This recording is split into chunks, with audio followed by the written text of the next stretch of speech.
वक्तव्य जे आहेत उद्धवजींनी अतिशय योग्य बोलले आहेत. हिंदू समाज भोळा नाही, पण भोळा आहे पण मूर्ख नाही, म्हणून तर उद्धवजींना सत्तेच्या बाहेर बसवलंय ना. म्हणून तर त्यांना सत्तेकडून हकलून दिलं ना. कारण हिंदूंना माहिती आहे की भैरूप्य कोण आहेत.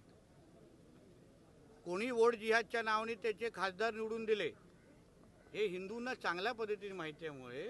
समस्त हिंदू समाज निश्चित पद्धतीने विचारपूर्वक लोकांना जवळ घेतो आणि लांबही करतो. याचा अनुभव उद्धवजींना 24ला आलेला आहे.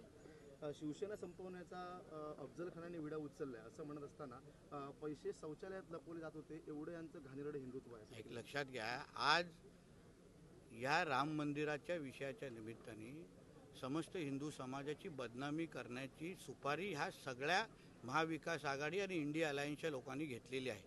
त्यांना हिंदू धर्माची बदनामी करायची आहे. कारण का पाकिस्तानमध्ये असलेले अब्बा त्यांना बसून सुपाऱ्या देत आहेत. कधी हे लोक हज यात्राबद्दल तुम्हाला बोलताना दिसणार नाही. हज यात्रामध्ये काय चालतं, महिलांबद्दल कसे काय घटना घडतात. उद्धवजींना सांगेन कधीतरी हज यात्रेची पण माहिती द्या.